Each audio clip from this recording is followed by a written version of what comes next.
Greetings and salutations, everybody. I am your host, Lord X, and I welcome you to the CanUK podcast, the podcast done by fans for fans of everything nerdy. We may be one Brit short, but still two Canadians strong. Joining me today on the podcast, he is a man whose franchise isn't being beaten to death, Big Boss. Hello, hello, boys and girls. How are you doing this week, Big Boss? Well, I'm doing considerably better. I'm on the tail end of a cold, so if you hear any coughing or throat clearing or sniffling, bear with me, please. I guess we're both sick. I've been going through the same thing myself this past week. Yeah, I was pretty much hell, but I'm feeling a lot better today, so I'm glad I am, so I can record this. That's great, then. So, guys, if you didn't see the podcast last week, which you should because it was a great show, Jester, for the time being, is taking a leave of absence because of time restraints. If he ever gets the time to record again, he will be joining us. But on the plus side, we do have another person interested in joining the show, so we may have a three-man band after all at some point. We're a three-man band. Sorry. Yeah. I have no words for that. At least you didn't ask us to say your name. Anyways, let's move straight into the news stories of this week. All right, without dwelling on any more wrestling references, our first story of the week. Batman Arkham Origins has been revealed and apparently will be launching October 25th, along with a handheld companion game, which has been titled Arkham Origins Blackgate. Mm-hmm. Yeah, I'm not sure what to really feel about this whole thing. In one way, I'm excited because we're getting another Batman game. Yeah. On the other hand, this might be a sign they might be kind of, milking the franchise a little bit. Yeah, I mean, Arkham City came out in 2012? Or 11? Yes.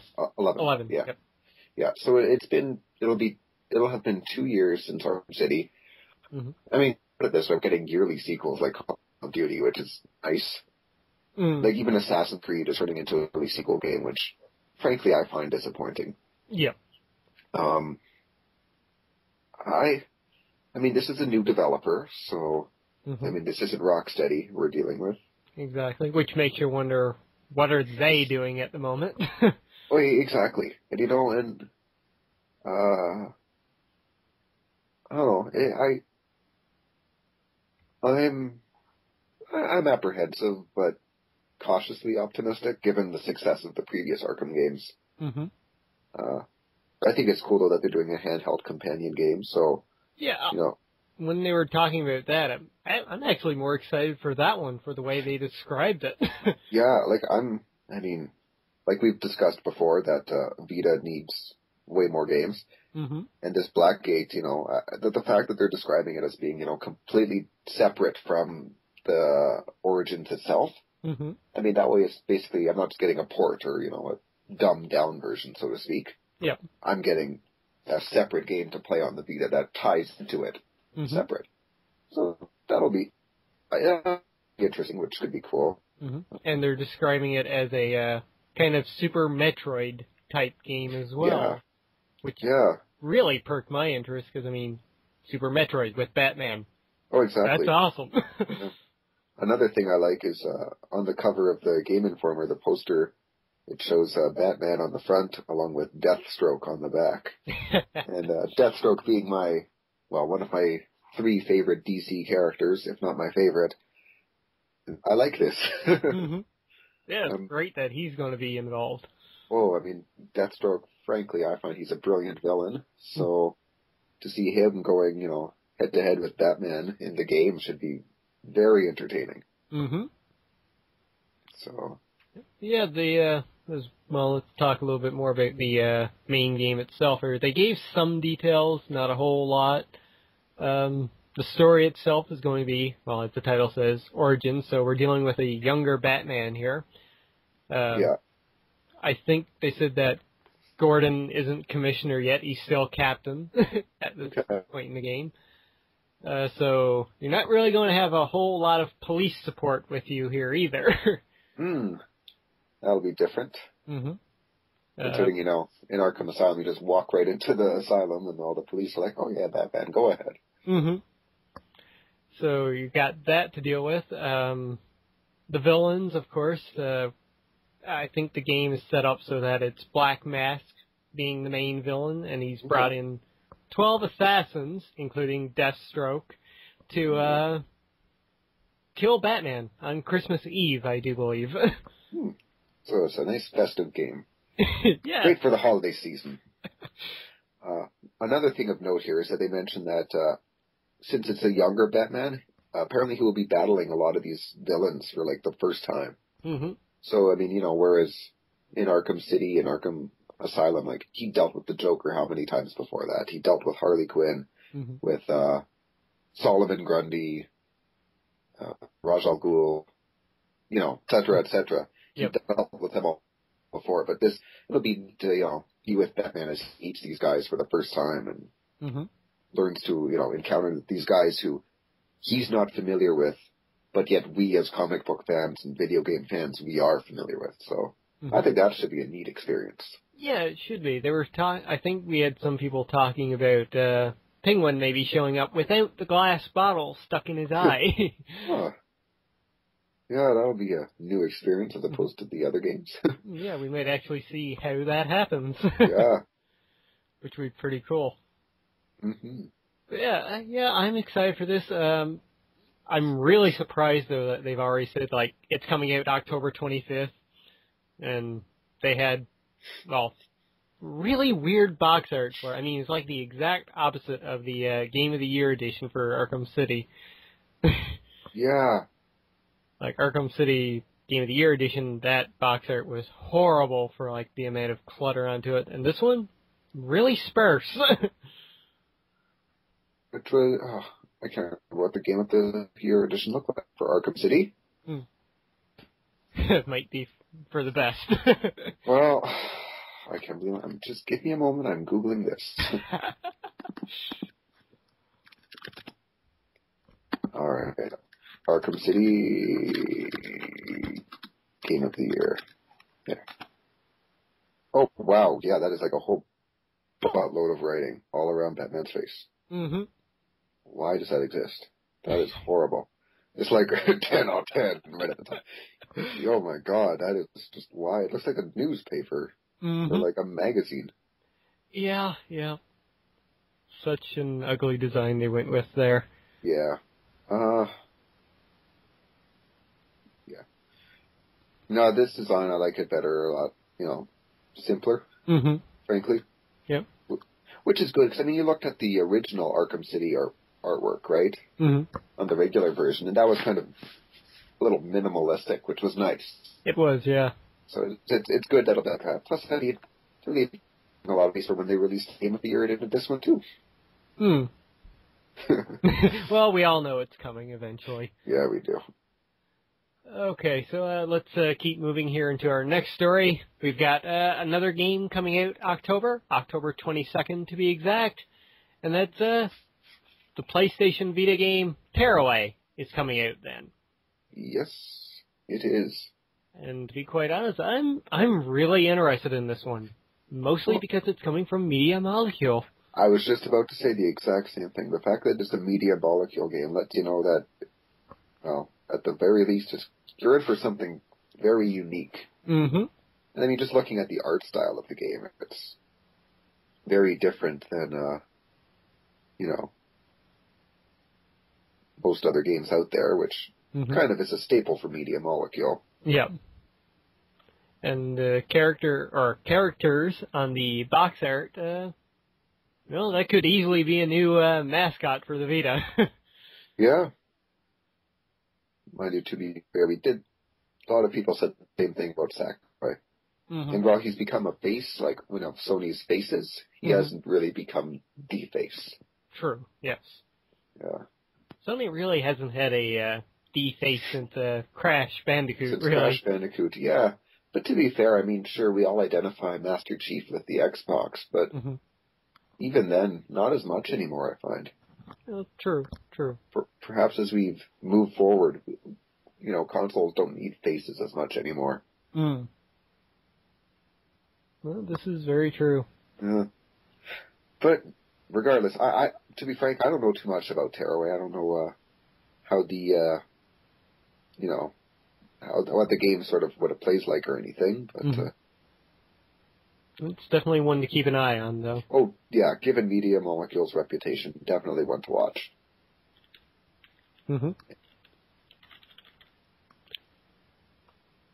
All right, moving forward, we now have, this is a fun one, I like this. For the second year in a row, EA wins the Consumerist, the worst company in America poll. Yeah. Like I said, I like this. Well, what's not to say? I mean, like, yeah. Well, as amusing I find this, I necessarily wouldn't call EA the worst company in America. No, that's clearly the worst game developer, but... Yeah, perhaps worst game developer, but yeah, worst company. I don't know, that seems a little harsh, like... It does, yes. Aren't there worse companies? Like, I don't know. What about that whole oil spill and all that shit? Like...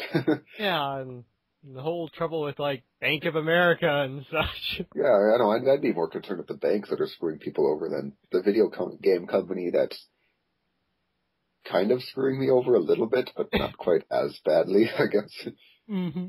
Put it this way, I guess I don't have to Bank of America either.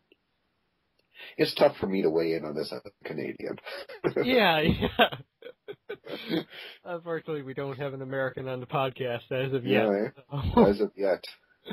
But, you know, I'll just comment on this saying that Peter Moore, the chief operating officer of EA, defended the company, saying that, you know, in a blog post, saying that we can do better.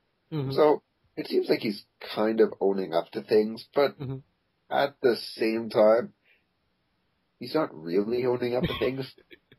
Like, I mean, look at the way that, you know, the Sony guy, the Square Enix guy and the other dude we talked about that other podcast, how they stepped down from their positions when their companies were, you know, in the shits. Whereas he's just saying, let's do better. Because while their company is voted badly, they're still doing remarkably well financially. Yes. So. And, well, with every misstep, I mean, sure, we can all rag on SimCity for being always online and them turning Dead Space into an action series instead of a horror series. At the end of the day, it's not that big of a deal compared to some things going on in the world. Yeah, and I think that's the big thing. I mean, as a gamer, I can look at this and I can laugh about this and, you know, like I said, I like this because, I don't know, EA, I feel like they take advantage of the gamer to a certain extent. But at the same time, like you just said, there's so much worse things to be going on. So to vote, you know, a game company as being the worst company in America, I don't know. Maybe people need to get their politics straightened out. Yeah, thank you, 4chan. Okay, let's move on to something potentially more exciting and happy. Yes. And that's, it came out this past week that there's a potential Breaking Bad spinoff in development, which could star Bob Odenkirk as Saul Goodman. Better call Saul. Lawyer up.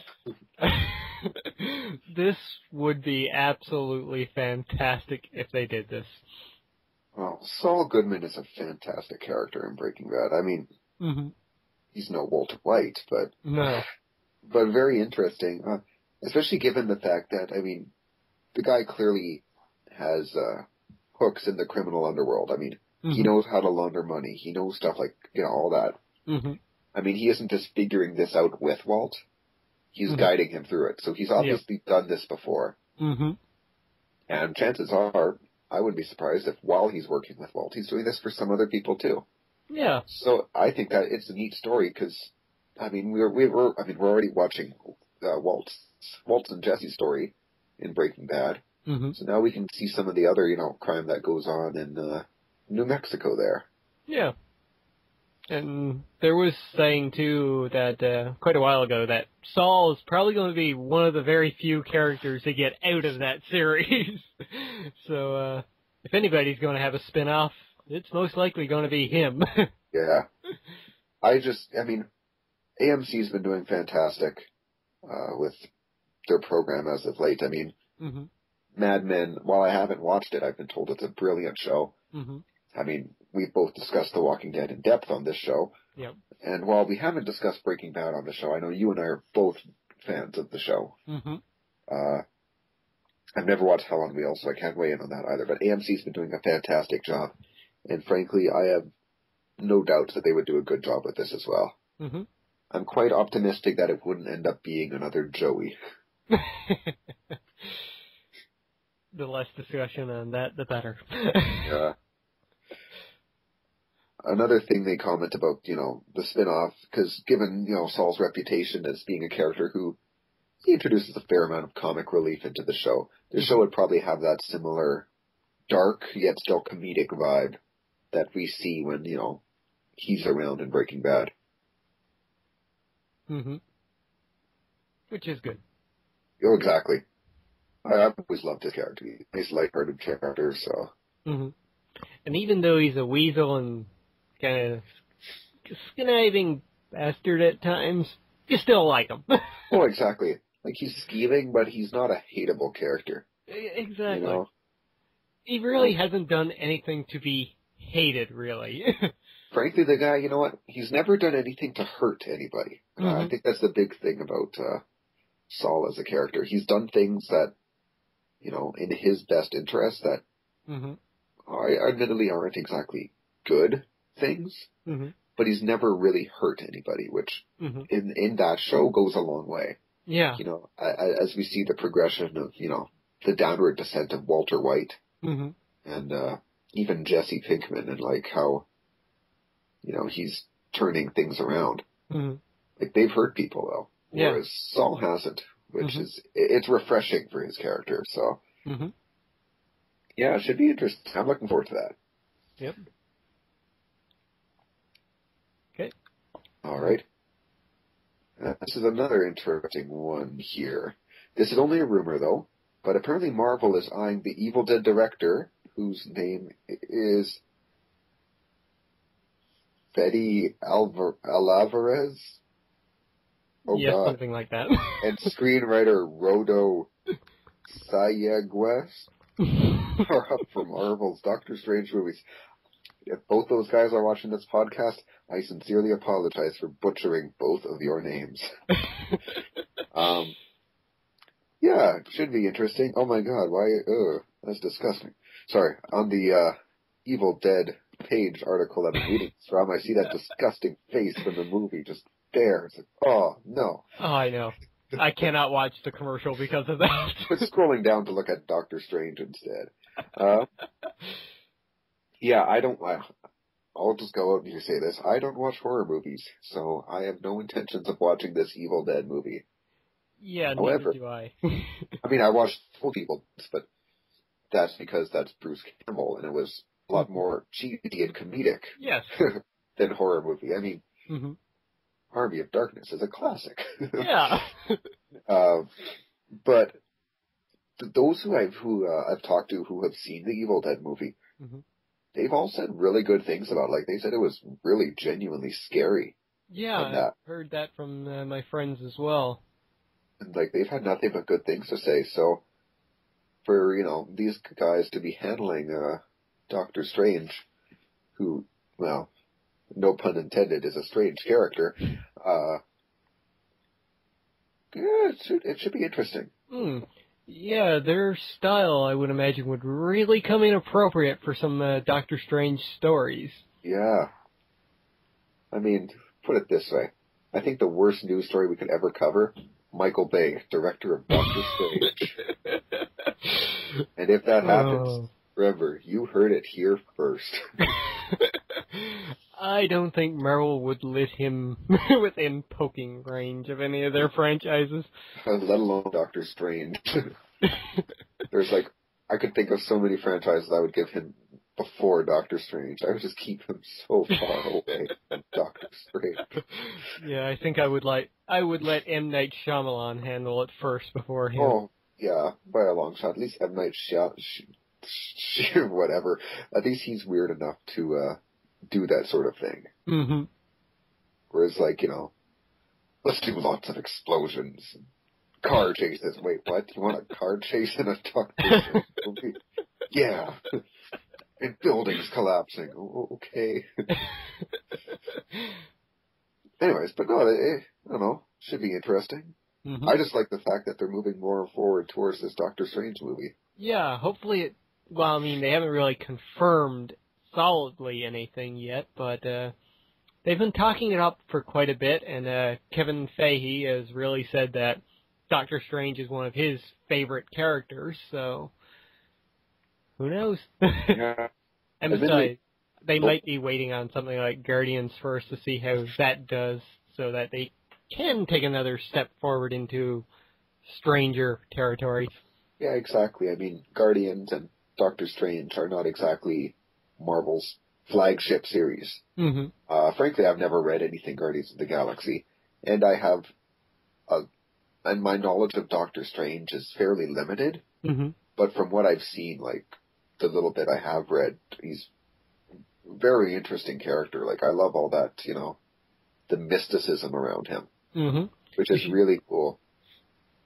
Go on.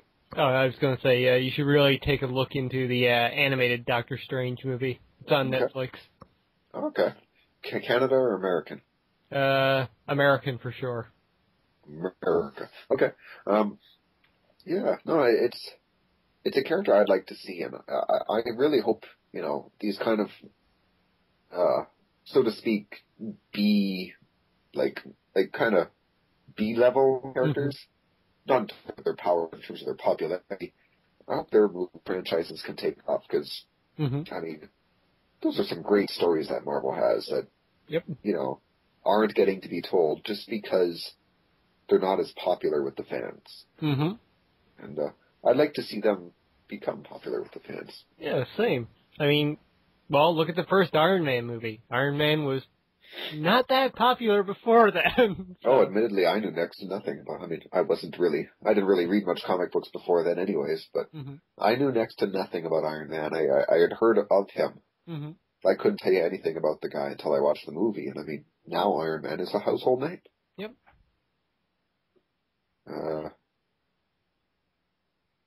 I can't think of any other examples, but yeah. Well, yeah. So hopefully we do get Doctor Strange and from these directors. It would be cool. I think so. Mm-hmm. And speaking of cool things coming from cool people, the RPG aces over at Level 5 are working on a PlayStation 4 title. And if you don't know who the guys at Level 5 are, they are the ones who made Ni no Kunai, and other such great games as Rogue Galaxy. Nice to hear that these guys are working on a PS4 game. I mean, I still haven't played Ni no Kunai. Played a bit of the demo. Had a bit of a tricky time with it, but man, the art style is phenomenal. Yep. I'll say that much. And it's refreshing to see their take on a new art. Ni no Kunai has got a kind of old school RPG feel, but it also feels new at the same time, which is very refreshing. Yep. And I'm looking forward to seeing what they can do with the PS4. And I think this is one of our first confirmations, too, from a third-party developer, solely working on a PlayStation 4 title. Yeah. Because, I mean, we've had Capcom and, Blizzard at Sony's press event and everything, but nobody's specifically saying, yeah, we're doing a PlayStation 4 game. Yeah. That's true. It's good to know that the PS4 is going to be getting at least one good JRPG. Yeah. Square Enix, take notice. Oh, I know. There's something I read about Square Enix and some stuff like that. think you might have posted it. Mm-hmm. I never read it, but I don't know what I'm talking about. I'll shut up.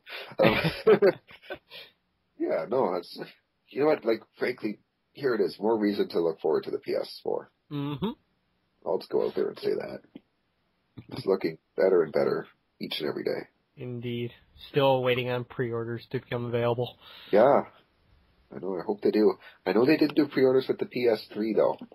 Mm-hmm. Not in my area, at least, so you have to stand around for that. Ooh. I know. And in frigid Alberta in November. Well, depending on how early winter comes, mm-hmm. That can be either okay or bad. Mm. This last year, winter was like, November, I think we were getting like minus 30 degrees around then. Oh. Yeah, winter is cold. Not fun to stand outside in that. No, not at all. Yeah. All right, you've got our next story here? Yeah, here's another fun story about another Marvel movie series. Yes, we're moving into TV. Yes, moving into TV, but still about Marvel. So, Joss Whedon, sorry, my pronunciation is horrible, has titled his S.H.I.E.L.D. project, Agents of S.H.I.E.L.D. Mm-hmm. Yeah. I believe the full title's Marvel's Agents of S.H.I.E.L.D., I think.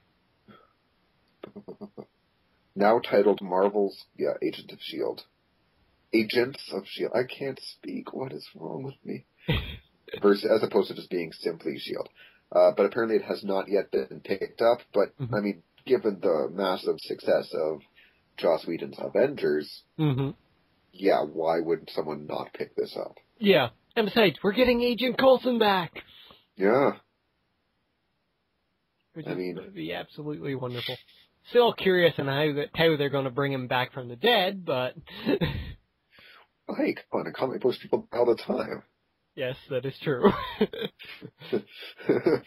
Yeah. But I like the fact that they're the new name, though. It'll really make more people, like, realize what it is with the Marvel, like, brand stuck right onto it. Yeah.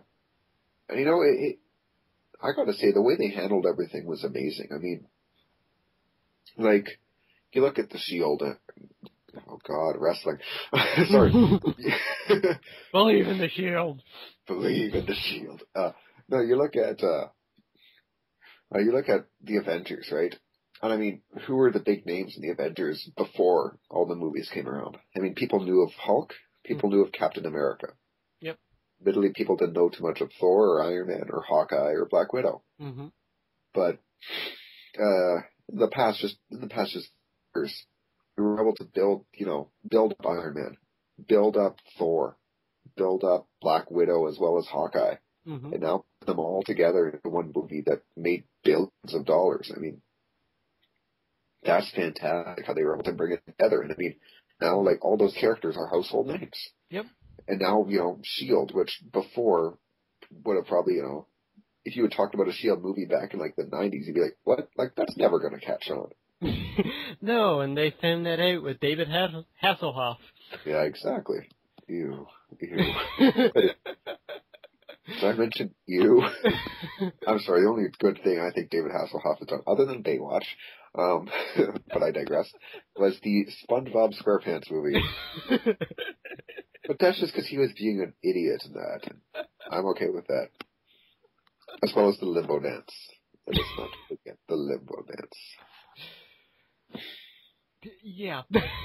But going back on topic with the S.H.I.E.L.D. series, I'm really looking forward to this. And like you were saying about how Marvel built up their characters and everything, this is a great way for them to build up the S.H.I.E.L.D. organization.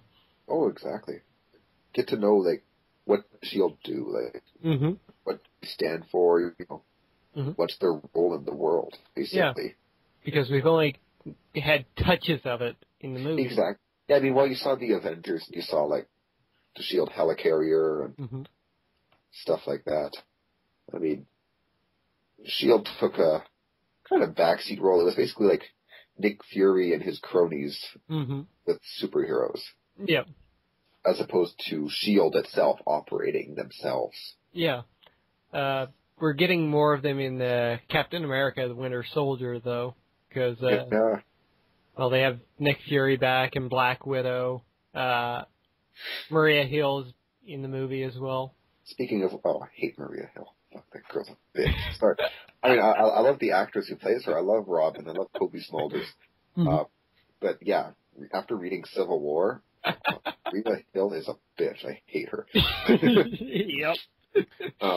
But interesting on the topic of Captain America: Winter Soldier, UFC champion George St. Pierre is going to be in it. Oh, cool. He's playing the villain, actually. The guy. Crossbones? No, some other villain. Oh, the Leaper? Yes, yeah, that's the one. Yeah. He posted on his Facebook page a picture of that. I was like, oh, that's going to be his character in cool. Captain America. So that's pretty interesting. Okay, I saw the name, but I didn't recognize the guy at the time.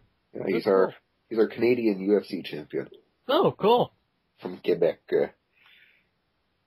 It's, at the very least, yeah, you can look forward to some top-notch fight scenes with him, given his massive martial arts pedigree. Yeah. All right, and speaking of interesting and really out there, I've got our next story, and that's it's kind of a two-parter because it was kind of leaked first in the week, and then it was actually officially revealed later, and that's Far Cry 3 Blood Dragon has been officially revealed. And holy mother of God, this game looks insane. I thought this was like a joke at first when I saw this. That's what everybody did, because it got leaked on April Fool's Day. I think, frankly, that was a genius marketing ploy to release this on April Fool's Day, so fans will be wondering, are you trolling? Are you trolling? Are you just, like, elaborately trolling me? Holy shit, you are not elaborately trolling me. Yeah, I'm just going to go out here and say that when I watched that trailer, the first thing that just popped into my head was Judge Dredd. Yep, the original Judge Dredd. Oh, yeah, cheesy Judge Dredd. Pretty much sum this up, guys. If you haven't seen the trailer or anything, which you should, it'll be in the links down below. It is pretty much everything that was done in the 80s. There's lasers, there's dinosaurs. There's dinosaurs that shoot lasers. There's like robotic dinosaur laser things. Yeah. Green explosions, blue explosions, pink explosions. There's so much neon going on. Oh yeah, it's totally 80s. It's like Mega City, like severe. Like it just... I don't even know what to say. I know. Over on epicbattleaxe.com, when somebody posted up the trailer, they mentioned were the developers on something of a bring drugs to work day when this happened? And if they were, more companies need to start doing that, because this looks fucking amazing. Yeah. You know, even if you have no interest in Far Cry 3 or any of this, I would just recommend watching the trailer just so you can see it and say, what are these guys doing? And on the plus side, it's going to be a standalone title coming out for PC, PSN, and Xbox Live. On the arcade, yeah. That's solid. You know what? It's good, because it has people who, you know, may have said, you know what, I don't care for Far Cry. It looks like I'm just another regular shooter to experience now super ridiculous over-the-top shooter, you know. And given the way Far Cry 3 was massively successful and got rave reviews, frankly, this could be the over-top shooter that, you know, Duke Nukem never was.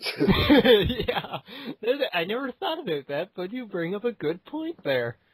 I mean, yes, Call of Duty's an over-the-top shooter, but this is trying to be an over-the-top shooter, which I think is a good thing. Yeah, we don't really get to see this anymore. Most developers just, you know, play it safe these days. And let's make a super serious, realistic shooter. Exactly. Why don't we make this ridiculously stupid and, like, so over the top that, like, it's awesome. Oh, I really hope this does well for them so that, like, more people might start doing this. Yeah. Why do games need to be so serious? I mean, don't get me wrong, I like serious games, but at the same time, I also like Katamari Damacy. I mentioned before, like Media Molecule, their stuff and everything. Crazy and over the top is fun. Exactly. And just because something is like crazy and over the top, like Media Molecule's approach, or, you know, even Katamari Damacy's approach, doesn't mean it exactly needs to be for kids. And this game is a perfect example of that. Yep. Yeah. Speaking of crazy and over the top, here's another story I like. Oh, this one's fun. Adam Orth, who some people may know as the Deal With It guy. Hashtag deal with it. Hashtag deal with it. Well, YOLO. He apparently has resigned from the company, though, you know, there's no confirmation about whether he willingly resigned or was basically pushed to resign. I think we can all say it was more of the latter. Yeah. For those of you who don't know what's going on, with this whole deal with it scenario, following, you know, the backlash of publicity regarding Microsoft and the reports the always online functionality of the Xbox Durango, or whatever it's called. People were complaining about that, and on Twitter he said stuff like, my vacuum has to be on to use it, or something like that. I wouldn't, my electricity sometimes go out, better not buy a Hoover. Yeah, stuff like that. So, and then the internet with the hashtag deal with it. And he posted a few things like that. Apparently he took them down pretty quickly afterwards, but by that point, I mean, the internet is a wonderful thing, and people had screen capped that and posted it in places like 4chan and Tumblr, the interwebs. And, the fool was stupid enough not to lock his Twitter account when he was apparently talking or joking with friends about this at the time. Yeah. I mean,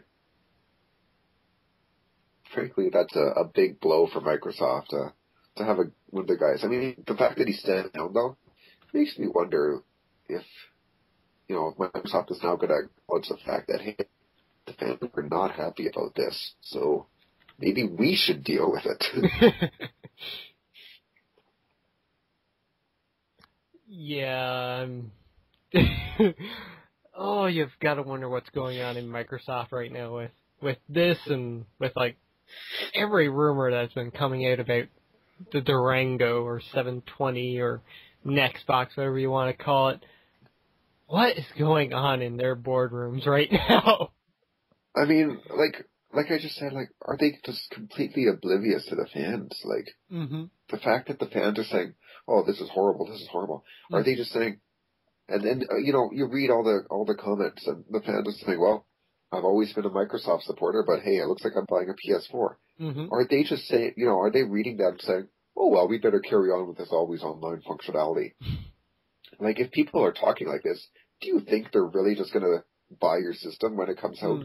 No. Oh, I guess they're wanting to take that worst company in America position from EA at this You know what? Exactly. If they don't learn up, Microsoft will be going down that road.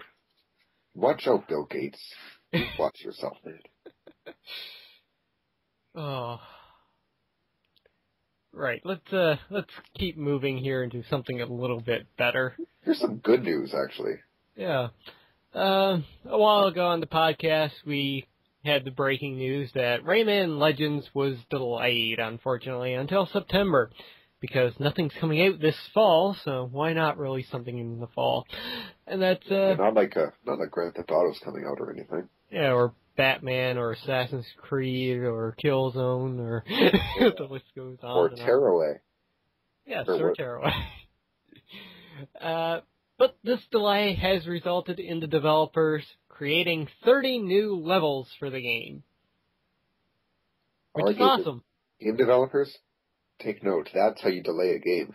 You delay it, you add shit. Got it?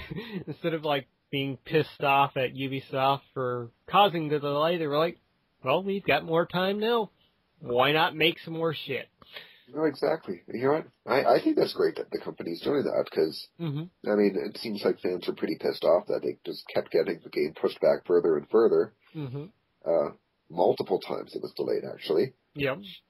So the fact that it's, you know, gone through all this, yeah, it's nice to reward the fans who've been waiting patiently and loyally for it.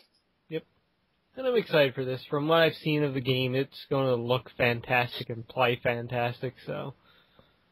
Admittedly, I've never really been a Rayman fan, so I can't weigh in too much on that, but, I would highly recommend that you pick up Origins. You can get it pretty cheap now. That game is so much fun. Especially if you can get, like, 2 or 3 people to join in on local co-op. Yeah. That game is, like, absolutely wonderful. It's probably the best platformer I've played in the past 5-6 years. Wow. Yeah, Rayman Legends, highly looking forward to it, and I'm so glad the developer has done this. Yeah, no, it's good. Nice to see some companies, you know, try to make it up to fans. Like, when we saw Bethesda release the DLC for Skyrim for the PSN at half price. Yep. As an apology, so. Yeah, no, it's nice. Alright, you've got our next one? Yeah, I wish I watched this right before we started. In the link or the description for the video, my good friend X here will include a link to a video from Injustice Gods Among Us, depicting Killer Frost and Ares doing battle. And man, like I said to X, Ares is a fucking badass.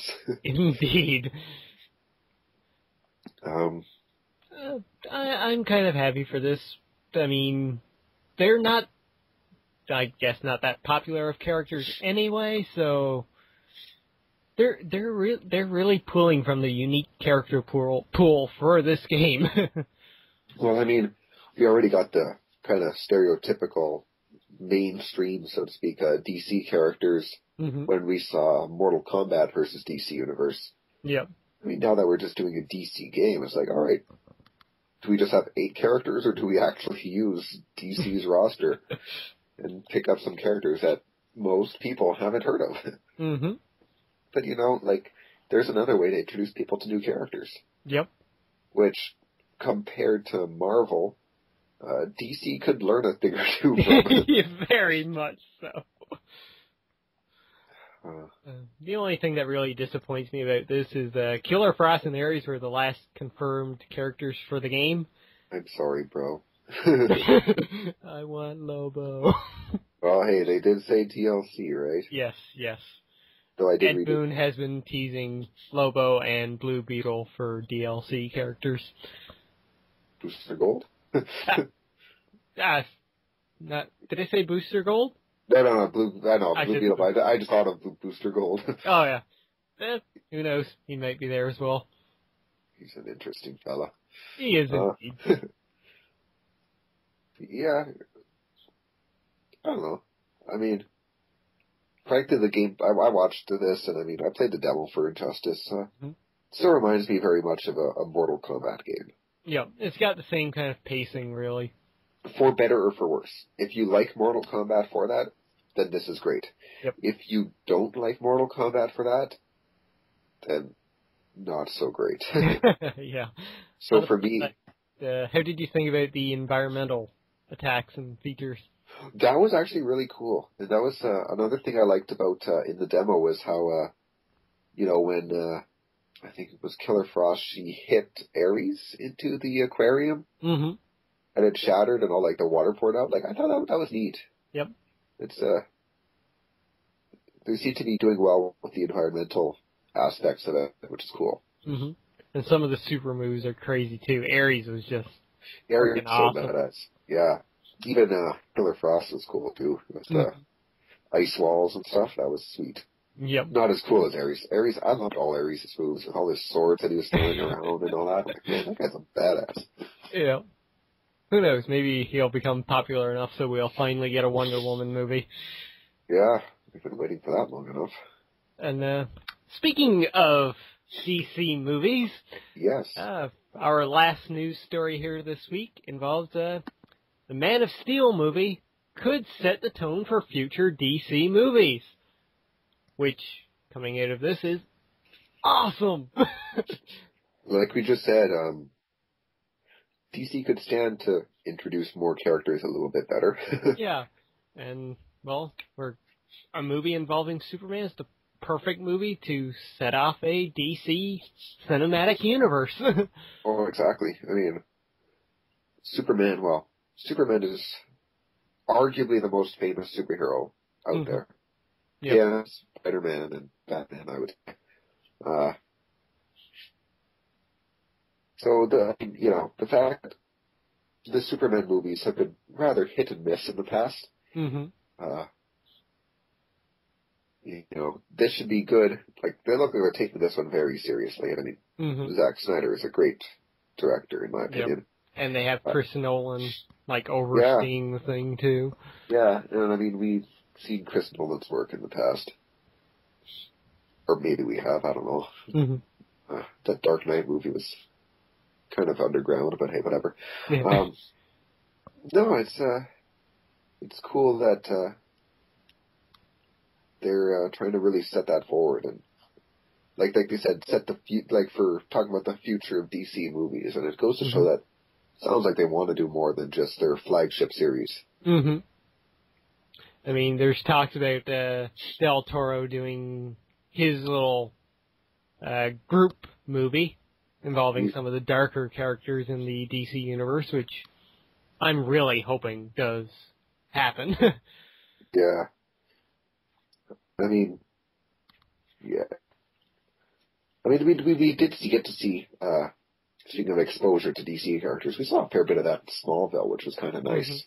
Yep. And currently on Arrow as well. Oh, exactly. I mean, we're seeing guys like China White and, Deathstroke is a prominent character, actually, which is nice. Yep. And Deadshot. Yeah, Deadshot, not to mention we're getting more and more into Roy Harper. I was actually talking with one of my friends who knows nothing about comics, and she was saying, she's telling me, she's like, oh, I bet that girl that girl, the young girl, I'm like, yeah, Thea, Oliver's sister, yeah, I bet he's gonna become, like, a superhero, or, like, become his sidekick. Like, no way, you are so, oh, really? You really think that? I'm like, it's like, yeah, like, what do you think? I'm like, yeah, that's Red Arrow, that's Roy Harper. He becomes Red Arrow. There's a red one? I'm like, oh yes. I'm not exactly a super comic book nerd, but I know a fair bit, and yeah, that was a conversation, admittedly. That's good. Yeah, no, makes me look forward to the Man of Steel movie even more, and Yep. And I'm not sure if it was included in this article or not, but Zack Snyder actually mentioned one big thing about the Man of Steel movie as well. There's going to be no kryptonite in the movie. Pardon me? Sorry, I missed that. Oh, sorry. Zack Snyder has said that there's going to be no kryptonite in the movie. What? Yeah. No kryptonite. No kryptonite. So we're not going to get the usual cliche of, a villain opening up a little... I have this rock that cripples you, yeah. Yeah. And yet somehow I drop it somewhere, so now you can beat me. Idiots. At least we can be thankful there's going to be no island made of this stuff in this one. Yeah. Well, that should be interesting, because now they're going to have to put it this way, like you just said, got rid of the cliche. Superman. Yeah. Well, he is fighting Zod in the movie, so it's not like he's going up against Lex Luthor again, where he's impossible to, hurt. Yeah. Oh, but Lex Luthor's fantastic. Lex Luthor's another one of my favorite DC characters. Yeah. I like the fact that he's not going to be the main villain in Man of Steel, though. No, exactly. Personally, Go on. Okay. I like the role he played in Smallville, as he was a villain, but he wasn't never really the main villain. Yeah. Like, he was dealing with Zod, with Luthor, kind of being a thorn in the side more than anything. Mm-hmm. Like, Luther is a great villain, Mm-hmm. but as a main villain to Superman, like, I like to see Superman battle things like Doomsday, Mm-hmm. Brainiac or Brainiac, yeah. Darkseid. Zod, yeah, Darkseid, Zod, people like that, or Bizarro. Mm-hmm. Like, I like to see that sort of stuff. Whereas Luther, I think, is a good mental villain for Superman. Yeah. Like, someone outsmarts him, but when they just battle head to head, like Les Luthor's in like a mech or something, it's like, whatever. Mm-hmm. We all know how this is going to go. Yeah. So, I'm looking forward to seeing Zod on the big screen. That should be cool. Mm-hmm. I really liked him in Smallville. And, Yep. Yeah. All right, and that does it for our news stories of this week. That it does. So, Big Boss, you know what that means. I do. We are now moving on to our next section, and for fans who are familiar with the podcast, they will know that this is where we get to talk about what we have been playing, been watching, and what we've been reading. Mm-hmm. So I guess I'll kick this off. Sure thing. I'll start out by saying that this last week, I've been playing a lot of BioShock Infinite. So much so that I finished the game. Nice. On Thursday or something like that. Mm-hmm. Or Friday, whatever. I finished it. And, I really enjoyed it. The story was good. Mm-hmm. I had heard a lot of people saying that the story was absolutely brilliant and whatever. Mm-hmm. Maybe, I had extremely high standards going into it, and while I thought the story was good, I don't know if I'd say it was absolutely brilliant. Mm-hmm. But there were some great twists along the way, so yeah. It was certainly interesting. Would you call it better or worse than the original BioShock? The thing is, I never finished the original BioShock. Ah. I played through a decent amount and enjoyed it, but I couldn't fully get into the original one for some reason. Mm-hmm. But in this one, I actually really did get into it, so I have to say I would give it to this one. I really like Elizabeth as a character. She's a great companion. Mm-hmm. And this isn't exactly a spoiler, so I'll say this. Right off the bat, when you meet her and you get into combat for the first time, the game informs you do not have to protect Elizabeth. Nice. I'm like, thank you. Like, BioShock, I officially love you for doing this, because there is nothing more than having to babysit a companion character. Everybody loves an escort mission. Like, I'm sorry. As much as I love Resident Evil 4, the thing I hate the most about Resident Evil 4 is having to escort Ashley everywhere, and she cannot do anything other than go, Leon! So the moment I found out I don't have to babysit Elizabeth, and that she's actually very supportive in giving me items, health, weapons, that sort of stuff, excellent. I like her. Not to mention, some great dialogue with her as well. Mm-hmm. Just overall, a very good story. But for me, the thing I liked the most about the game was the gameplay. Yeah.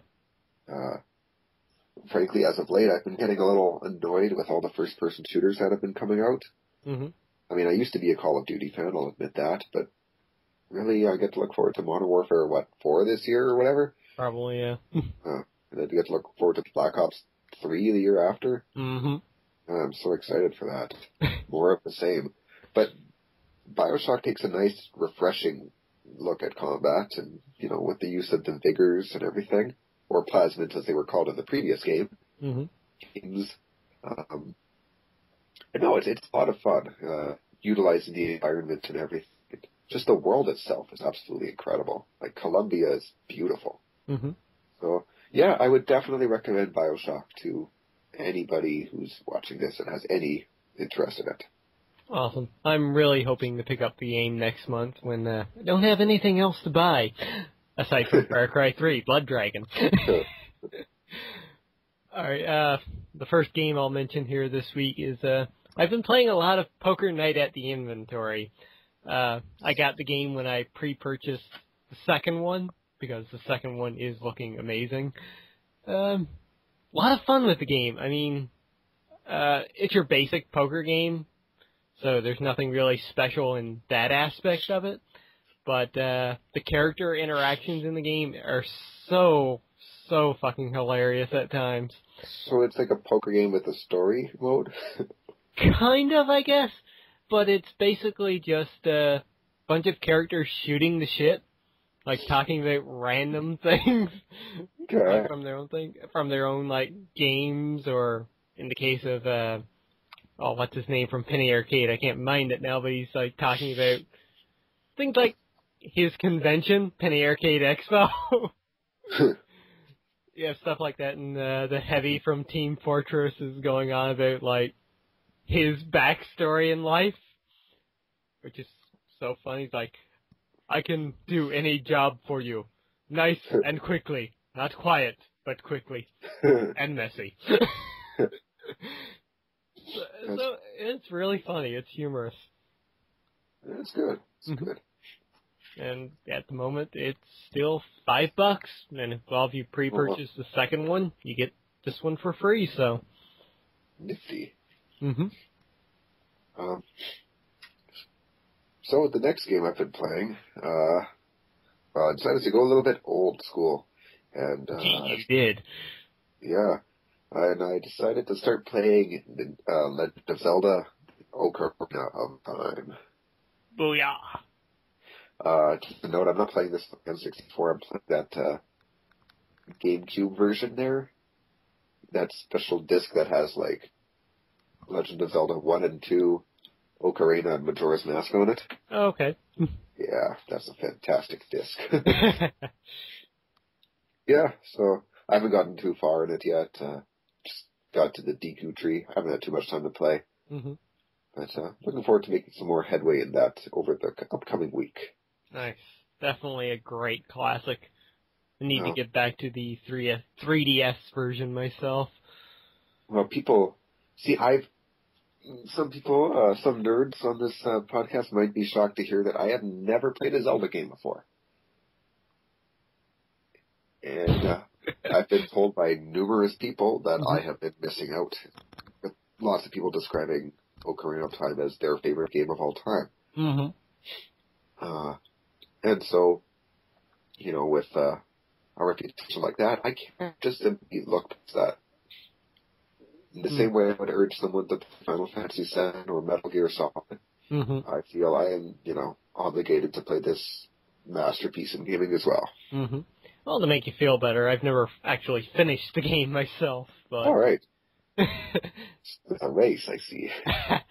You will probably win, because that's pretty far on my backlog. Yeah, I was going to say, well, you have more time to game than I do, but you have more of a backlog than I do, too. Yeah. So we're pretty even. May the best man win. Yeah. I still say, out of the Zelda games, Link to the Past, by far the best one. Yeah. Yeah. I'm looking forward to playing through the franchise. I mean, I'll play through this, and I'll play through Majora. Mm-hmm. Then I'll play through Twilight Princess, which I have, but never played for some reason. Mm-hmm. And then finally play through Skyward Sword, which I've heard is argued, like some people are saying is the best one in the franchise. Mm-hmm. So, looking forward to that one too. Technically the first one in the timeline. Yeah. Though, I feel like I should play it last, because it was released last. True. So. Yeah. The last game for me this week is something, I haven't played a whole lot of it yet. I started it up again yesterday. And that's Dishonored. I've gotten through like the first little opening mission type deal, and so far I'm enjoying it. It's quite different. I never played Dishonored. I watched a little bit of the gameplay for it though. Mm-hmm. I have to admit the gameplay actually reminded me of Bioshock. Why did I suddenly have this massive brain fart? Forget what game I just played was. It's been a long day. Yeah, the gameplay is sort of similar to Bioshock for sure, with a little touch, I guess, of Assassin's Creed into it, because you can play through the game without technically killing anybody, so... Boring. Oh, come on, that's fun. I attempted to try that, but didn't turn out too well. Yeah. First enemy. Okay, I'm going to sneak by him. I'm going to see... Ah, shit, he saw me. Yeah, that's me at Metal Gear Solid. I'm playing through, I'm like, alright, I'm going to sneak by this guy. Oh, shit, I better trank him. Oh, shit, his friend came to wake him up. Alright, let's just shoot these motherfuckers. That's me playing Metal Gear Solid. I just sneak around and, like, slit people's throats and shoot them in the face with a silenced pistol. I don't stealth very well. Yeah, I think anybody watching my the Ninja Let's Play is finding that out as well itself. Put it this way, I tried Metal Gear Online. Yeah, that did not go well. Yeah, I'm hoping to do a bit more of Dishonored now over the course of this week. Finally, cross it off the backlog. And for anybody listening, I think this podcast should be up before it's over, but the game's on sale for 50% off on Steam right now. So, oh, nice. Yeah, $30 over there. So if you're interested, probably now's the time to check it out. Yeah. Wait till it drops cheaper in price. Which I'm sure will. Yeah. All right, so I think that does it for our games we've been playing. Moving on to our been watching section. All right. I guess. Oh. Do you want to kick this one off? I'll kick this off. I'll start with the story we don't have in common. Mm-hmm. I've been watching Spartacus, and since today is Sunday, in Canada, Spartacus does not air on Friday like the Americans do. So while you guys have seen the last episode of the series, I have not. I get to watch that tonight. Mm-hmm. And I am both excited and very sad. I've loved Spartacus for the 3.5 seasons that it's been on. Mm-hmm. And it's disappointing that it's ending so soon. However, with that in mind, season 1 was brilliant. The prequel season, also brilliant. Season 2, brilliant. And this last season has been, you guessed it, brilliant. And I think it's good, though, that the show's producers, directors, not said that, hey, we want to end this on our terms without taking things out. Mm-hmm. That's good. Yeah. So, it's sad it's ending, but while I saw this kind of the tagline for IGN's review, they said that it's an epic conclusion to an epic show, or an epic series. So, that lets me know that the ending will be good, but... Awesome. Never nice. It's never fun to watch something you love end. Exactly. We had to deal with that this summer when the final season of Breaking Bad appears. Yeah. And that's another show that's hasn't dragged on too long. Mm-hmm. So, yeah. Right. The one that I have this week that we don't share in common is last night. I don't know why I put it on, really. I just saw it there. But I rewatched the movie Goon, which is so wonderful. It is probably the best hockey movie since Slapshot. You never watched Les Boys? I don't think I have. I watched it on a full play back in the day. Les Boys was pretty funny. Mm-hmm. Another Canadian hockey movie. Mm-hmm. Yeah, Goon is just... It's not your typical hockey movie. No. But it's probably the best movie that Sean William Scott has ever done. Yeah. All right, so let's dive into the big one this week that we both have in common. Well, I've been watching, and my friend here, Lord X, has also been watching Game of Thrones. And so since this will be up tomorrow, that means that we've only seen the first 2 episodes of the show. Yep. So, are we going to discuss this relatively in depth? I guess we can, while we're approaching our time limit, though. So we can talk slightly about it, what we've been thinking so far about the first 2 episodes. All right. So just a heads up, spoilers for Game of Thrones follow. Indeed. Well, how about the ending of last week's episode, where the Hound realizes it's Arya Stark? Oh, that was just... That's the thing here. I was like, what? Yeah. Which, he's not technically a bad guy anymore, so... Exactly. Given the way he wanted to rescue Sansa, frankly, the Hound was one of the characters I was most looking forward to his story going into season 3. Mm-hmm. Him and, Arya is the one I'm looking forward to the most. Yep. Then it's definitely Tyrion. Mm-hmm. Then probably followed by the Hound or Jon Snow. Yep. But the fact that, Arya's with the Hound, I mean, that should be interesting given how, the guys who had basically apprehended her and her little party of friends didn't have a clue who she was. Yep. I also found it how interesting how her dancing lessons with that sword proved to be completely useless against that guy. Yeah, so much for that training. Well, to be fair, she didn't have her sword. She was wielding a sword that was probably way too big for her. Yeah, quite a bit actually. But yeah, like you, that was the one thing about episode 1 that I was kind of disappointed with, that we didn't get to see any of her. Yeah, mind you, in season 2, or not season 2, in episode 2, we didn't get to see any of Dany. So that was the trade-off. Yeah, true. Arya or Dany. Frankly, I forgot about Dany's storyline. There's another storyline I'm really interested in. The fact that finally, like, the two worlds have kind of, like, connected right now.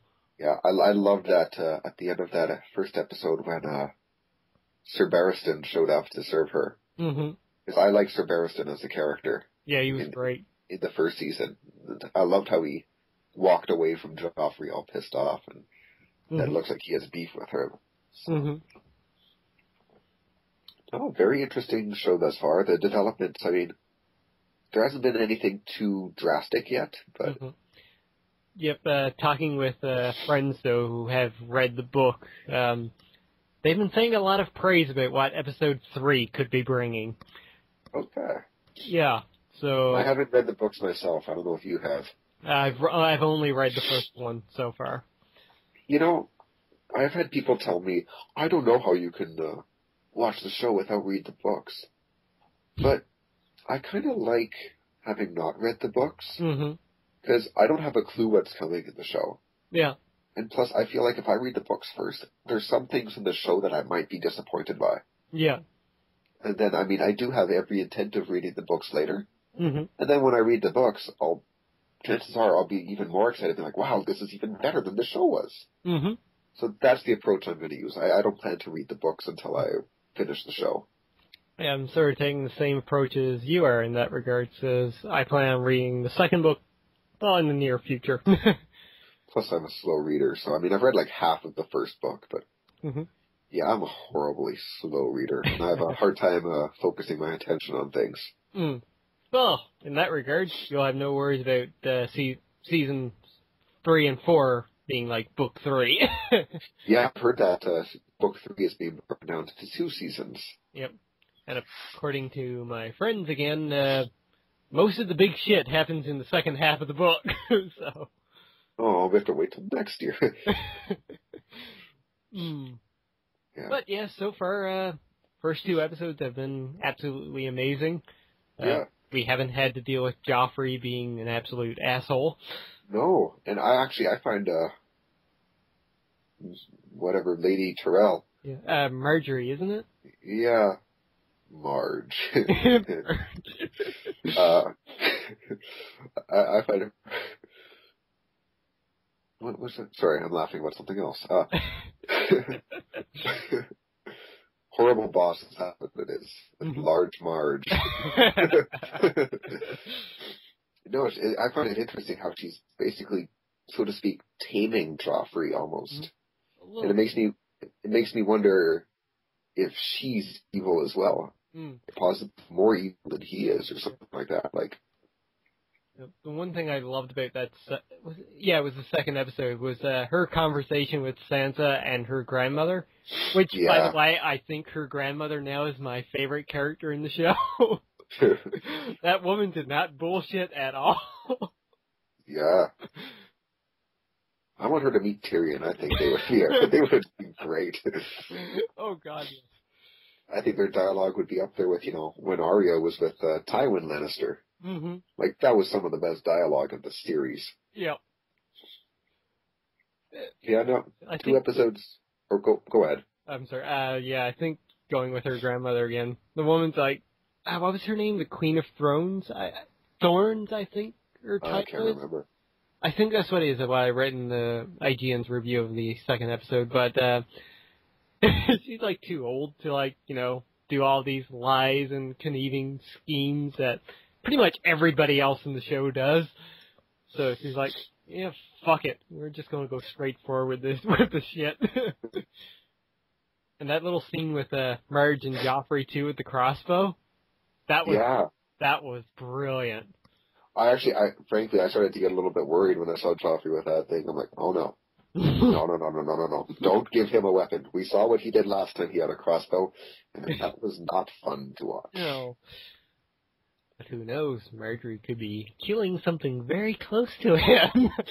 I really hope it's him. I really hope that we can watch him die this season, please. But I don't know who said it, but the worst ones always live. And we're dealing with George R.R. Martin here. He only kills the people we love. Well, Tywin's alive. Not Tywin. Tyrion's alive. Which, I loved one thing that they did in the first episode there with him and his sister talking. How she mentioned about his, she thought that he had lost his nose. That little comment. Yeah. Apparently that was a comment, like, directed towards the book itself, because... I heard that as well, so spoiler in the book. Apparently, when Tyrion gets named by the former captain of the guard there, at the Battle of Blackwater, apparently in the book he gets severely more in the soul than the show. Yeah. And loses his nose, so... Yeah, apparently that was a little jibe. Kind of to address the fact that they decided not to make Peter Dinklage have to wear makeup that makes him noseless. Yeah. Yeah. So that's kind of cool little fourth wall jab there. I'm sure Mr. Wilson would be proud. Yes. Okay. So, yeah, 2 episodes in and we're doing well. Indeed we are. Just before we move on to Ben reading, which I've only got something to gloss over there, no, we'll mention that in the next section, what we plan on doing with The Walking Dead. Okay. As for Ben reading, the only thing I've got this week is I've started on Marvel's Civil War, the novel by Stuart Moore. Oh, nice. How is that, by the way? So far, so good. They're following closely along with the comics. It's nice to see a different approach to the media. Yeah. I mean, I first played through Ultimate Alliance. That was my first foray into the Civil War. And then I ended up buying the comic, and yeah, I love the Civil War's storyline, so yeah. Yeah, it's been great to have a nice little new take on the book. I mean, I'm only the first 2 chapters in at the moment, so I've only read the prologue where, spoiler, Nitro explodes and blows up Connecticut, pretty much. What? So, that and the after effect of that of Spider-Man showing up at the ground zero, pretty much, and seeing the reactions from each of the heroes. Nice little touch, and quite looking forward to reading through more of the book and seeing how they do it in novel form.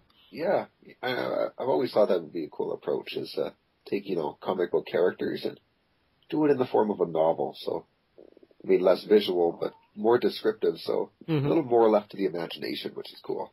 Yep. Alright, so I think that does it for our been playing, watching, and reading section. Yeah. My reading hasn't changed since we last talked, and I haven't made much progress, so...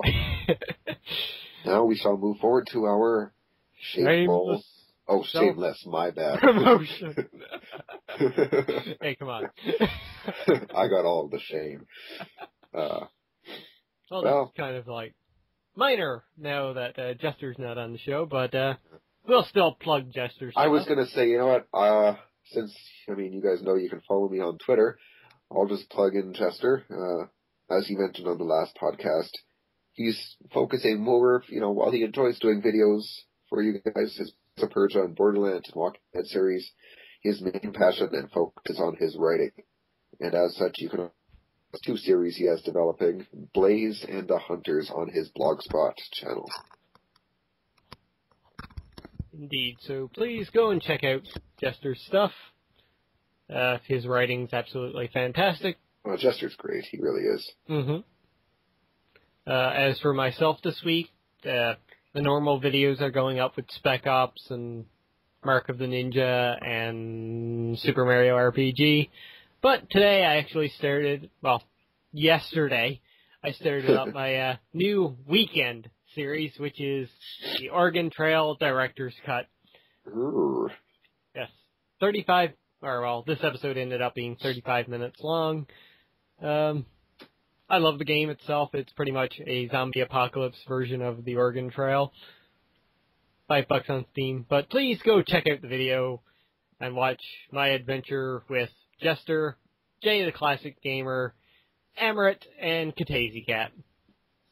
Nice. All of our friends. Yes. And hopefully, none of them die in the zombie apocalypse. Though Jester did not have a good start. Well, when you get around to doing that next playthrough of XCOM, well, you could probably do the same approach. See if you get some fans who want to volunteer to be a part of your army. Yes, I actually posted up a Let's Talk About that a little while ago, actually. Nice. I know I contacted you through Twitter for that one. Yep. Well, another thing that we can shamelessly self-promote, as Axe hinted earlier, is, given my absence from last week's podcast, we never had a chance, or the one before, basically for the last couple or whatever, we haven't had a chance to do a roundup of Season 3 of The Walking Dead. Yeah. So, as such, we thought, rather than incorporating that into the podcast and, eating up God knows how long time, we figured we'd do a separate video of that, and we can discuss a relatively thorough, more or less review of Season 3, our thoughts, what we look forward to in Season 4, and, yeah. And if the show goes well, who knows, we might do it for Game of Thrones, too, when the series is over. And even Breaking Bad in June. Exactly. Well, whenever that ends. And Dexter. And Dexter, yeah, right, from Dexter. Yeah, it's definitely something for you all to look forward to. Yeah. But alas... Go on. I just said, no, I was just saying Walking Dead Roundup. Yeah. But alas, it is time for another podcast to slowly come to an end. And of course, guys, you can always leave us questions and comments down below. We never got any last week, so there's no game winner this week, unfortunately. You missed out. Missed out. I mean, if only one person left a comment, boom, winner, free game. Yeah, it's that easy, folks. So with that, just write in a comment, ask us a question, talk about a game you want to, what are one of these stories did you identify with the most? Yeah.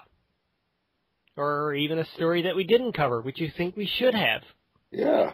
We can just, as we said before, questions and comments, they'll be addressed on future episodes. So, hey, ask us a question. Ask us, what do we think about something that we didn't hear about? We'll gladly discuss it with you guys. Yep. And you can even win a free game, which is pretty badass. And the 2 games that are up for choice right now are Bastion, which is a fantastic game. Yes, pick Bastion. Pick Bastion. And the other one is Killing Floor, which is also really fun. If you like horror games with shooter. I'd still pick Bastion. I do believe there's DLC with Killing Floor as well. But yeah, either game is fantastic, whichever you want. And if you have either game, you can always give it to a friend, because it's via a Steam code, which you can pass out to whoever. All right. So with that, Big Boss, all right. do us the honor. Will do, good friend. So, boys and girls, thank you for watching / listening. You've been great. And if I do say so myself, we've been pretty damn awesome. I'm Big Boss, and with me has been Lord X. Thanks for tuning in, and we'll see you all again next week. Stay alpha. Goodbye, everybody.